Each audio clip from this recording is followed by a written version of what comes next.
Boa tarde, galera. Hoje eu vou tratar de alguns assuntos que eu julgo importante para explanar nesse vídeo.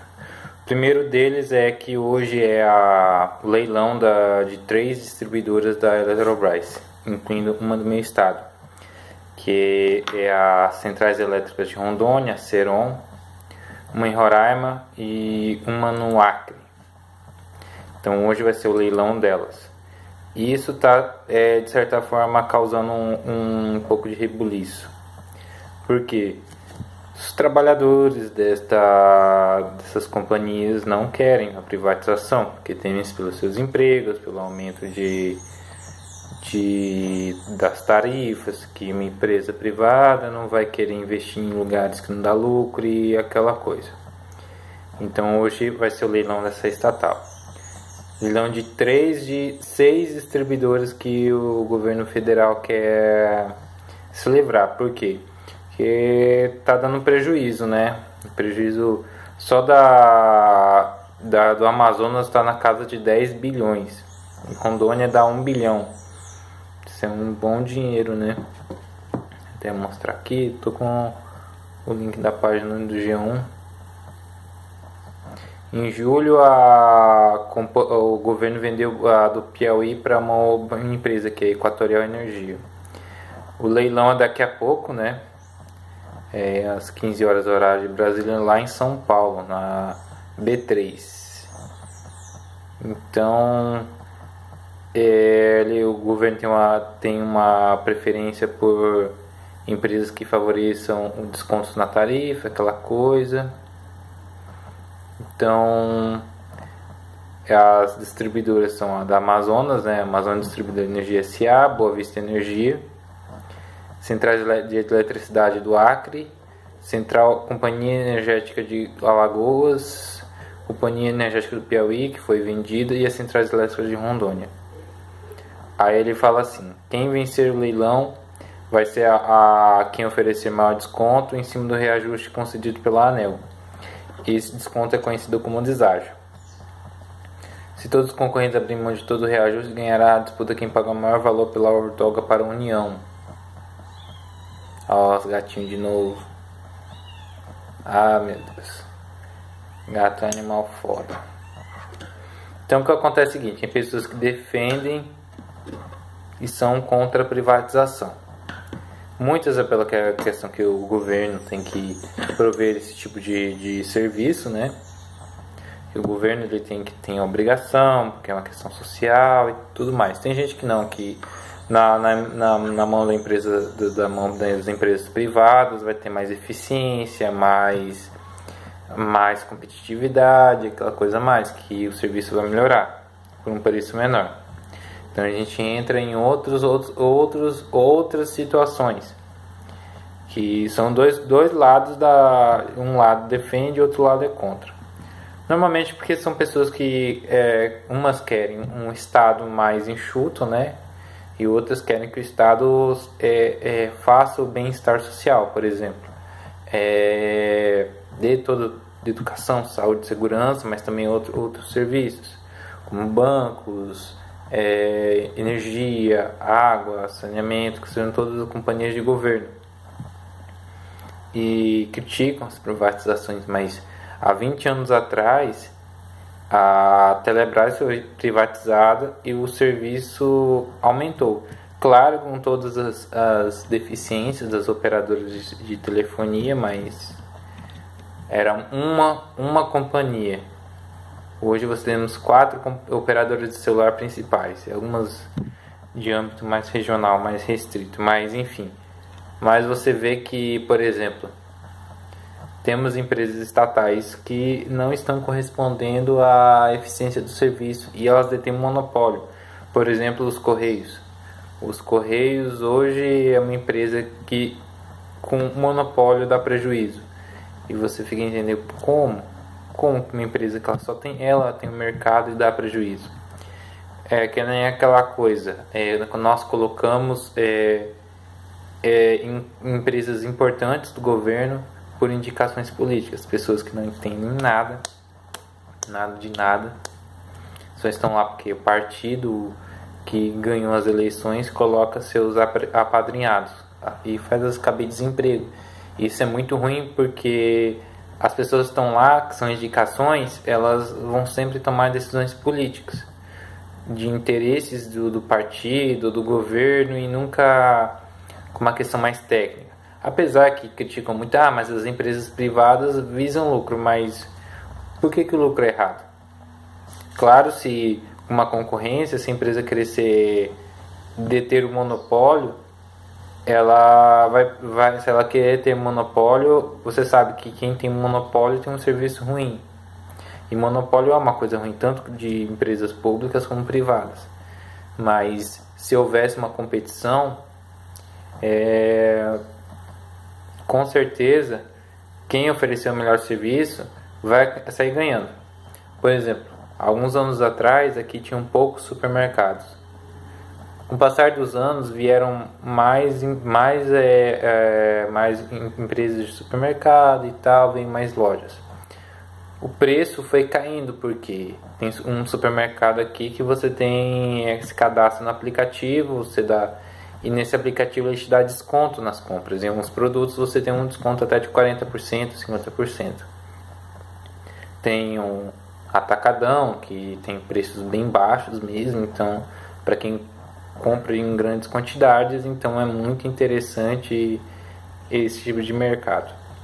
Tem outras empresas e tal. Aí as empresas que antes, quando eram poucas, elas colocavam o preço que elas queriam, porque não tinha concorrência. Eu não sei como funcionaria isso numa empresa de eletricidade que compõe um estado inteiro, porque só ela vai ter o serviço. Mas acredito ou não que, tendo alguns órgãos de regulação, eu acredito que ela possa prestar um bom serviço. O problema é que às vezes esses órgãos de regulação é a mesma coisa que privatizar, mas o governo está ali se metendo. Mas o governo ele tem que fazer a função de quê? Fiscalizar, né? Ver se esse serviço está sendo feito de maneira adequada. Mas também com decisões técnicas, não com decisões de puramente políticas, ideológicas e afins.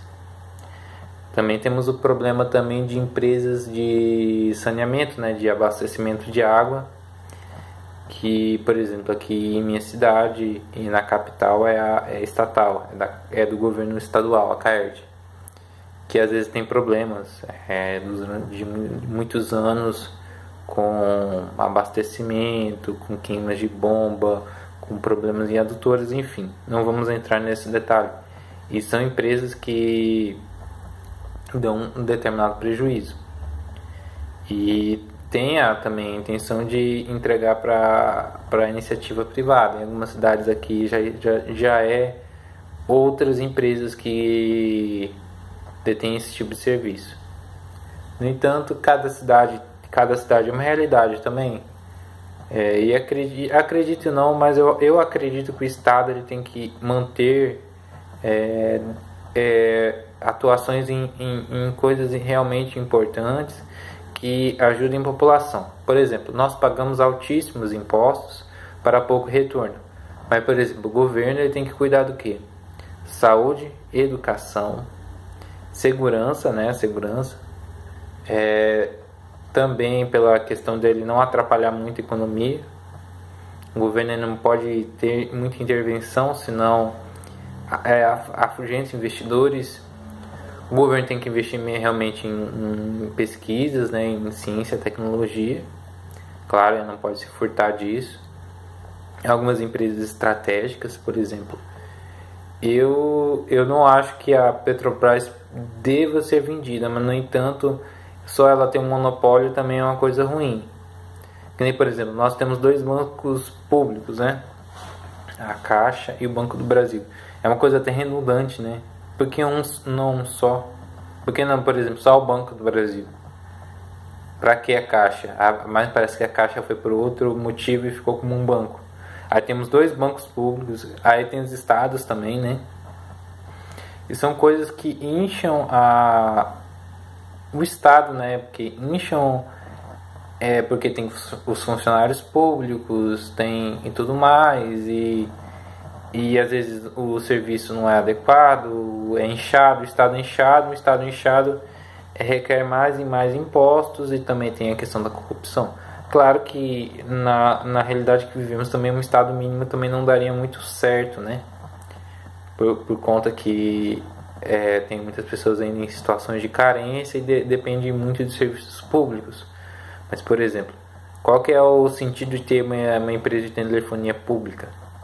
Mas era realidade há mais de 2 décadas. Temos uma empresa estatal de telefonia.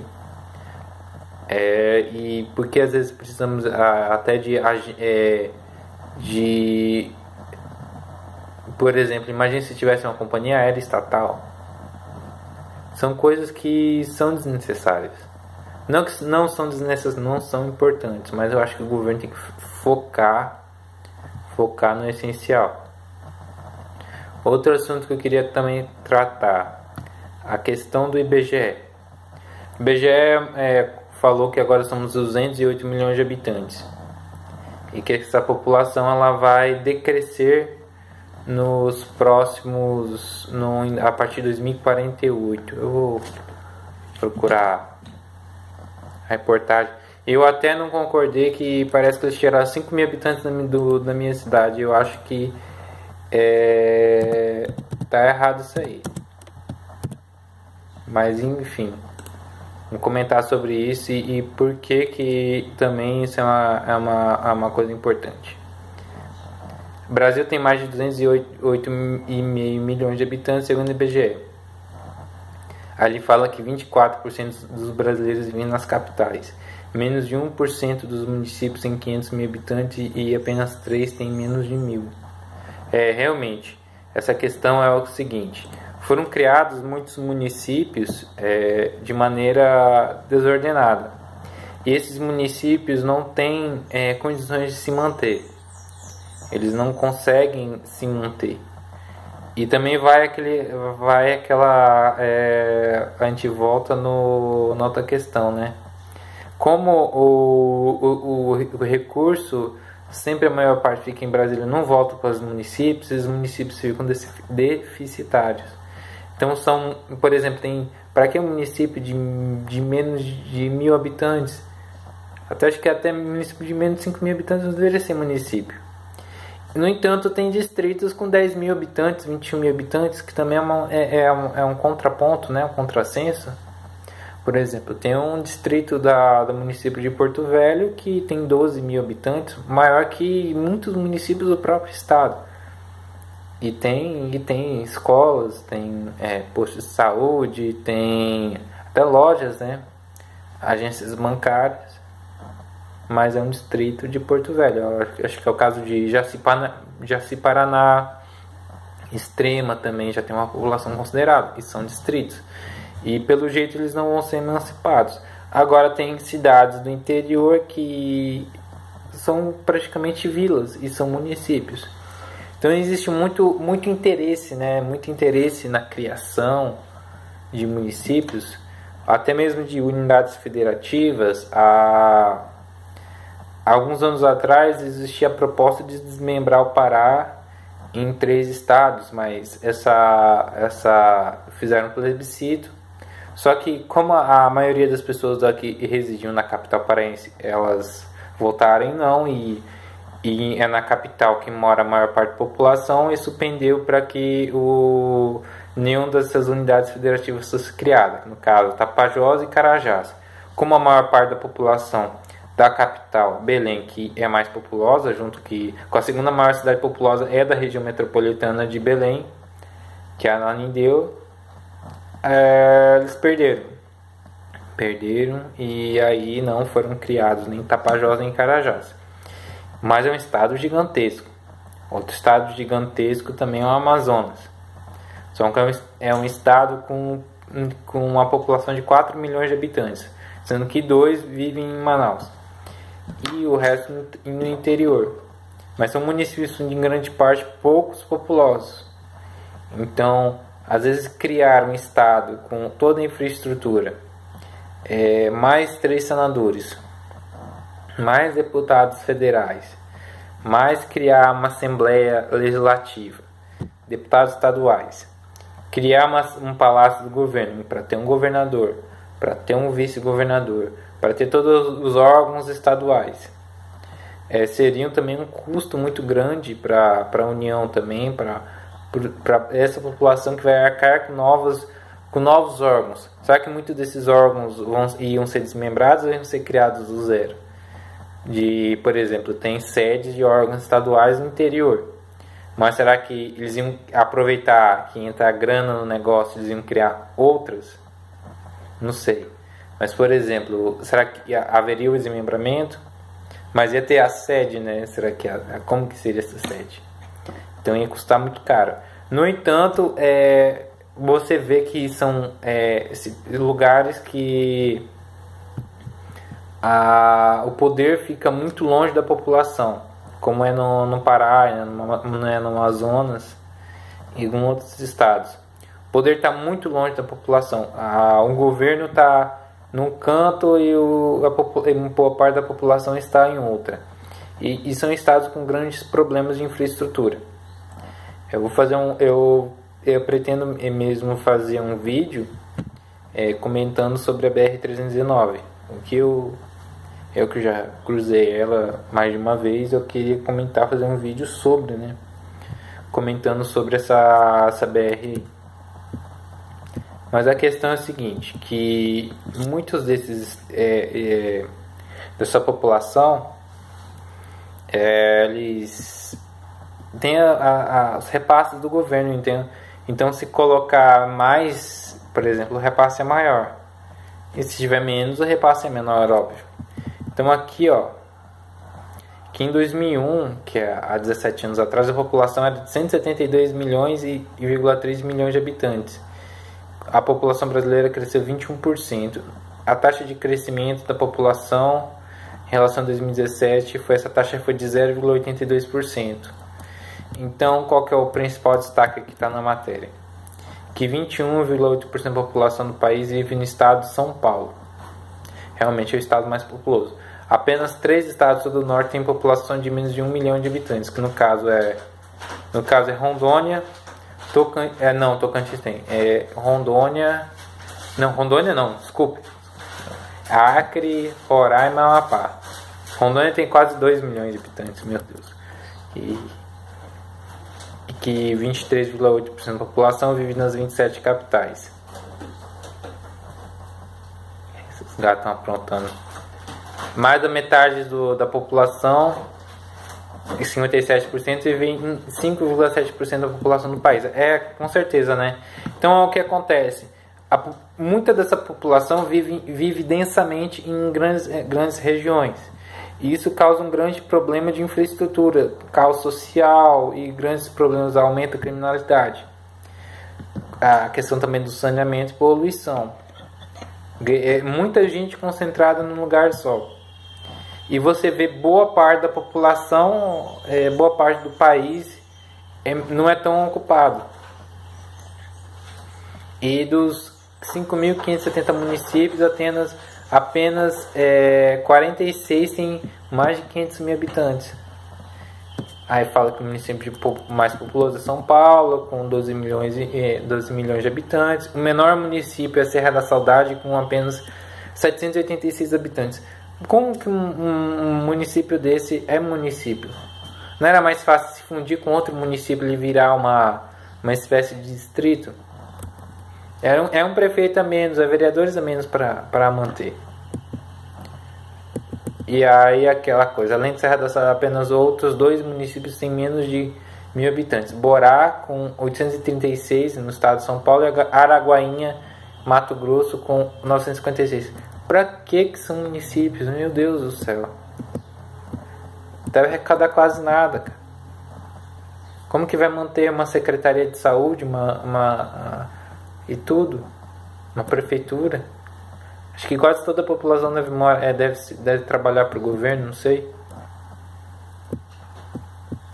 Aí fala que a população ela vai ter um pico de 233 milhões de habitantes em 2047. Ela vai começar a encolher. Mas isso vai depender de região para região, acredito eu. Então tem outras situações que vão fazer esse índice ser diferente. Fala que um quarto dos brasileiros terá mais de 65 anos em 2060. Porque assim, a população, além do tempo, ela vai envelhecendo, porque nós estamos vivendo mais. Então, não temos os problemas que tinha antigamente. Por exemplo, nossa saúde melhorou. Apesar que a gente come muito mal, vive muito mal, mas temos mais medicamentos, mais tratamentos. E antigamente não tinha. As pessoas não tinham nem saúde bucal. Por exemplo, era muito comum pessoas de mais de 30 anos banguelas, porque não tinha condições de tratar dos dentes, e isso influenciava na saúde. Tínhamos, por exemplo, acidentes, às vezes um traumatismo, alguma coisa, a pessoa não tinha como tratar da fratura e ela ficava com grandes sequelas. Não tínhamos muitos tratamentos, até câncer mesmo.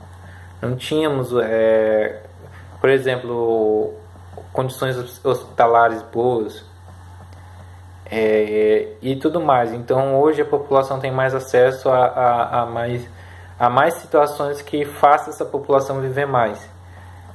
E é claro também que, por exemplo, em muitos lugares existia uma violência muito maior. Por exemplo, a questão de garimpo. Aqui na Amazônia mesmo, matou-se muita gente. Muita gente morreu por causa de garimpo. Muitas doenças assim que antigamente morria-se muito. E hoje a gente tem muito tratamento. E hoje temos mais condições de viver mais e melhor. Apesar de todas as situações de comermos mal, sermos sedentários e tudo mais. Até questão até de cuidado próprio, né? Antigamente as pessoas não se cuidavam muito nem na questão do sol. A questão de, por exemplo, até a prevenção para evitar doenças sexualmente transmissíveis, né? E também, só que essa população ela tinha mais filhos. Por exemplo, não vivia-se tanto, mas tinha-se muito mais filhos. E hoje as famílias elas não são tão numerosas. Assim, morria-se muito, mas também nascia-se muito, né? Nascia muitos indivíduos. Era comum que em muitas regiões as mulheres tivessem mais de 4, 5, 6 filhos, outras chegaram até 10. Hoje a maior parte das mulheres tem 1 ou 2 filhos. Raramente tem uma mulher que chega a ter 3 filhos. Por diversas situações, né, que podemos elencar, que hoje as mulheres não são mais tão donas de casa, têm o seu papel mais equiparável ao do homem, tem pela busca, né, de igualdade de gênero, né, que se fala-se muito nos dias de hoje, né, do contra a violência, contra a mulher, contra o machismo e tal. Então hoje temos mulheres desempenhando papéis de homens e tendo carreiras acadêmicas, empresariais, e então às vezes essa mulher ou adia a maternidade, que ela não se casa assim tão cedo, ou ela anula a maternidade, e muitas hoje são determinadas a nem terem filhos, né? Então tem esse cuidado também. E até mesmo eu falei há algum tempinho atrás aqui nesse vídeo sobre a questão de doenças. Então são mulheres que estão se cuidando mais, estão buscando se proteger, fazendo mamografia também, né? Buscando se cuidar melhor para viver mais e melhor. Hoje uma mulher de 40 anos ela está mais jovem que uma mulher de 30 anos há 50 anos atrás, porque a mulher de antigamente era mais dona de casa, não trabalhava para fora, só cuidava da família, né, dos filhos, do marido, da casa, e ela acho que se desgastava mais e tal.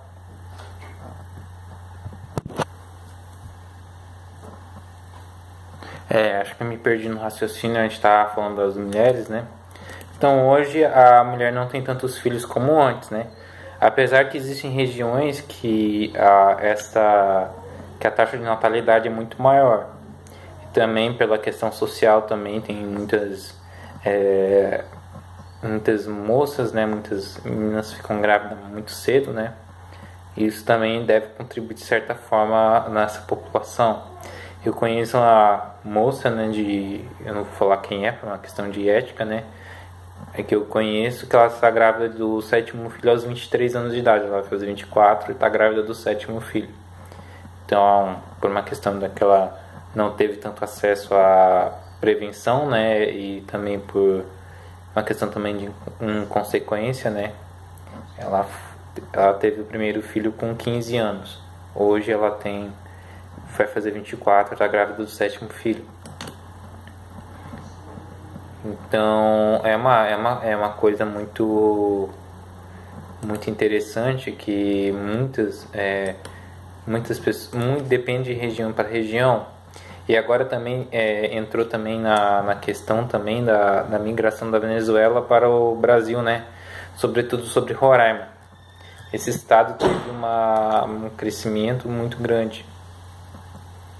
E pela questão também da vinda de pessoas para lá da Venezuela, né? Então, muitas mulheres venezuelanas que estavam grávidas tiveram seus filhos no Brasil, sobretudo em Boa Vista. Então, é um estado que eu já falei no vídeo anterior, né? Que está tendo problemas muito graves pela essa migração massiva, né? Porque o estado não tem tanta infraestrutura para comportar tantas pessoas de uma vez só. Foi tudo de uma vez, né? Então, crescer é bom. Crescer, eu não gostaria de ver sua cidade maior, com mais empreendimentos e tudo mais. Mas vir todas as pessoas de uma vez, elas vão ficar aonde? Que emprego que elas vão ter? Que empreendimentos elas vão consumir, por exemplo? Como que elas vão fazer sobre hospitais, escolas, postos de saúde, também pela questão da segurança, né? E querendo ou não, a criminalidade também aumenta. Então, é claro que a gente quer que tenha crescimento, né? Também porque se tiver um decréscimo populacional é uma coisa negativa, pela questão também até das aposentadorias. Se tiver mais aposentados que trabalhadores, vai haver um problema. Então até por isso discutem muito a reforma da Previdência, que muitas pessoas estão contra. Também quero elencar também nesse vídeo que tiraram 5 mil habitantes da minha cidade. A estimativa populacional da minha cidade de Paraná era de 132 mil habitantes, agora são 127 mil. E é um contrassenso, porque de uns tempos para cá houve abertura de mais empresas, de lançamento de muitos conjuntos habitacionais. Acho que nos últimos 6 meses, acho que são 4 ou 5 no último ano, para não superestimar demais, né?